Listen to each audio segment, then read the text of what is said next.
when you call someone, you state your name and where you're calling from, or even when you answer the phone at work. And then if you're calling someone, you always ask him, do you have a minute? Or do you have time to talk? Speak clearly and be very articulate. Don't use the speakerphone unless you let the other person know. People hate to be heard publicly if they don't know about it. When you transfer a call, make sure to let the other person know where you're transferring them, to who, and give them a number to call if they get disconnected, especially if you work in customer service. And make sure to tell them that you're transferring them. I say that sometimes I need to speak to someone and they just, without anything, they just transfer the phone. Or they put you on hold. Even if you're going to put someone on hold, tell them, may I put you on hold? And then you keep coming back to them. I don't know if your phones ring after a certain time or not, but it's very irritating when you're left on hold and you're forgotten. So you need to come back to this phone. Watch loud voices, limit the cell of use phone, and when you put people on hold, always say, I will. And when you talk to someone, ask them, when you want to help them, don't say, can I help you? The proper term, especially for customer service, is, may I help you, not can I help you. Do we know why? Can has a negative connotation to it. Because you say, can I help you? They'll respond with something like, I sure as hell hope so, or something like that. Exactly. Can means that I'm in control. I can choose not to help you. But may I help you, grammatically or English-wise, is more proper and it has more respect. And it comes from actually the English literature more than the American literature. So it's may I help you, not can I help you. Don't use jargon or don't use expressions that is only common to your industry or your work. Because I do not understand what IT people tell me. I am not an IT person, so I cannot understand what's a motherboard and SPUs, and I'm not a doctor that I understand if someone tells me nephritis and hypertension and hypothyroidism. People need to use simple words, especially people use a lot of acronyms, or they use a lot of, oh, I work for PW. I know what PW is because my husband works for Public Works in LA County. But if you tell someone that I work for PW, for BWP, or for BW, they have no clue what that is. It's very normal to you to say that, but they don't know what you mean. So you need to actually explain yourself, to the person that you're talking to, who you're talking to. Burbank Water and Power. The voicemail etiquettes, when you leave someone a phone call, how many times you play phone tags with people? So when you call, you tell them who you're calling, why you're calling, leave a number, and tell them what time you're going to be available, what days. So you want to keep playing phone tags so people can call you at that time. When you have a voicemail, in February, I still hear people saying, I'll be away for Christmas and come back the first week of January. Their email addresses still answer, I'll be back on the 2nd of January, in March.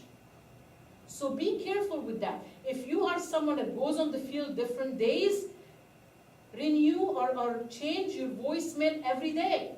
Say, I will not be in the office till 3 p.m. today. I will have very limited use of phone. So people would not assume, oh, I left you 3 messages in 2 hours and you didn't answer me back. I wasn't here. Or I was on the field. So you need to let people know so they will not assume that you will return the call right away. This is a fun thing that I put for you on your book, so you have it. It's how to keep a customer call. It's like telling them thank you and hello and good morning. Thank you for being our customer. What can I do for you? May I help you? We appreciate your business. You have it in your workbook. If you have a video or audio conference, and they're becoming more and more usable these days, make sure that before the time of the conference call or the video call to test everything. The worst thing that happened, and it never fails, that you're ready to go and something goes wrong.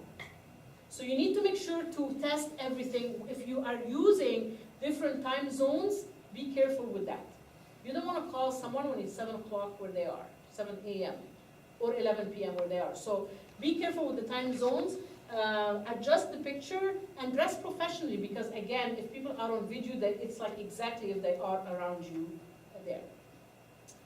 The meetings have before, during, and after. So before the meeting, if you're calling for a meeting, you need to send an agenda so people can come prepared. The worst thing that can happen when I'm in a meeting and someone calls on me for certain information that I don't have. And I will hate them for that. Because I could be prepared if you give me advance notice. I don't want to look incompetent because I'm not. But you didn't give me the courtesy to let me know in advance what you're going to need in the meeting. And it loses everybody time. Because if you go to a meeting and you don't know what you should present and you don't have it, it's a waste of everybody's time. So you need to have an agenda. You need to set, and when someone, stand by the door when someone walks in, actually greet them. I have the agenda and the paper or pens or whatever around the room, make sure that everybody has it. When you start, the meeting started always on time as a respect. If people are late, it's on them. So you need to have respect for the people that are already there on time. And present yourself, review the agenda, and say, we are going to finish in an hour, or at 10, or at 11. I mean, you put the parameters and boundaries of what you're going to do. During the meeting, make sure that everybody says an opinion. There are people that sometimes like hug the whole conversation, so make sure to go around the room and ask different people for their opinions, so they will feel at least valued. After the meeting, always send like small minutes, or even bullet points on what happened, and if things are pending, send them to the people concerned and tell them we expect you to come back to us with these items at this time. Cubicle. If we work on Cubicle, we need to understand that that cubicle is like an office. So do not start a conversation at the edge of a cubicle. If you are in someone's cubicle and they receive a phone call, excuse yourself. Before getting in and you hear that they are on a phone conversation, don't get in. Leave them a stick-on note or send them an email. Don't have loud voice on the next cubicle. Don't have a high ringtone of cell phone on the next cubicle. Don't speak loud. Don't carry personal conversations inside of your cubicle. And do not eat food that is pungent in the next cubicle. Remember, cubicle is a private space. And don't touch things, and don't barge, don't interrupt, and don't eardrop either. And don't have very strong perfumes. And again, it's an open space, but it's still your private space, and you have to deal with it for others that way. The email etiquettes, remember, because of the email, we have new terms. So we have netiquettes. Netiquettes mean the network etiquettes, where you are polite, you don't attack people, you don't insult people, you don't have jokes that can offend people. Netizen is a citizen on the internet. Flaming is when someone starts having a war with you and it flames the situation. So when someone tries to flame you, do not, especially if you are like on a Facebook or a Twitter account of the company, do not respond to flaming. And then cyber culture, where avoid sexism, avoid offending remarks, avoid anything that is culturally offending, anything that is about ageism or about gender. Avoid all that, because at the end you not only represent yourself but your company, and you can say that I can put whatever I want on my Facebook page, for example. I want you to know that there are people that got fired or did not get hired because of things they had on their Facebook page. And there are companies in the beginning that used to ask you for your password on Facebook so they can check what you have on your Facebook. Isn't that illegal? Congress already issued like a mandate where they can't do that anymore. But they still go to your Facebook page and you know, they can go and check if you don't have the privacy settings. So they do check that. They check your Twitter, they check your LinkedIn. So be careful. Whatever you don't want your grandmother to read, don't put it on any of your social media networks. There is nothing called privacy on social media. And I don't mean that you're going to get hacked. I mean, even if you put a comment or a tweet and you delete it in 10 seconds, it could have been already gone viral in these few seconds. So be careful, be mindful of whatever you have on your social medias. Emails, do and don'ts. Do not write everything in capital. You don't have to CC all the time if it's something that, how many times you got annoyed because everybody's like reply all, reply all, reply all. Yesterday I received an email and it was sent to like 100 people. 50 of them hit reply all, please remove me from the email list. Why do you need to hit reply all for that? You know, so be careful with that. Mind the words that you use, your spelling, your grammar, so always check that before you send it. Make sure that, remember, this is a legal document, so what you don't want to be seen, do not put it in an email. Always have a subject. I received a lot of email professionally sent that have no subject.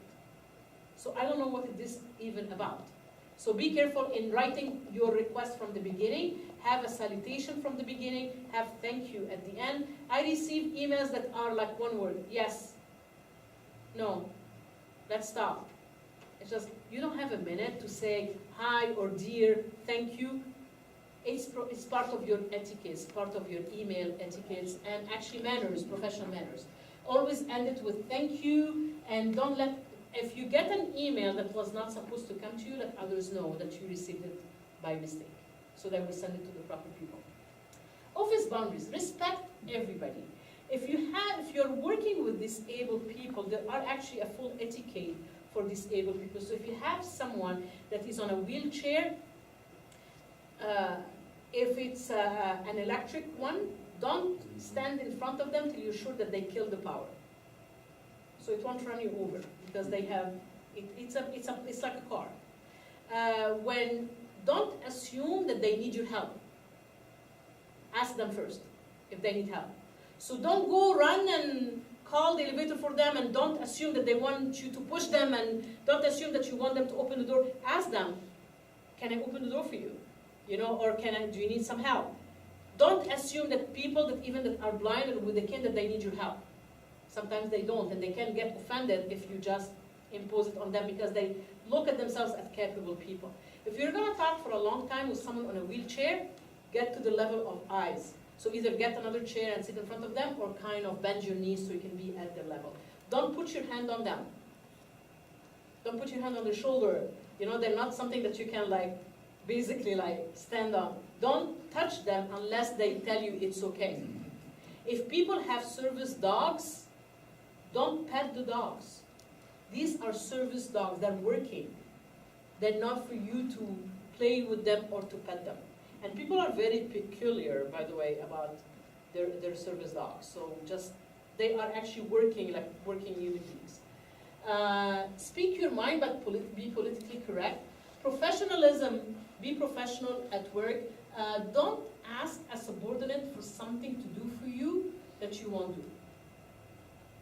Or something to do if you, and I saw it one time, a manager was passing by in a hallway and she told her subordinate, oh, pick up those papers on the floor. Why don't you pick them up? You know what I mean? So it's just don't ask someone to do something that you won't do. Do not gossip or engage in office politics. Don't use the office equipment for personal reasons.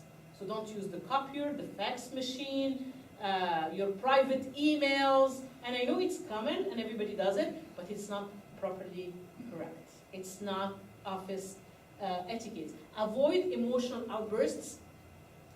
Don't use offending language. And there are people that use words like sweetie, honey.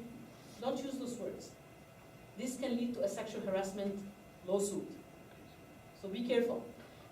Do not groom yourself in public, so don't groom your nails or clean your ears or comb yourself. And don't go over your supervisor's head. This can come back and haunt you. Unless you are in a grievance from them, and it's a different story. But don't, if you want to share an opinion, share it first with your supervisor.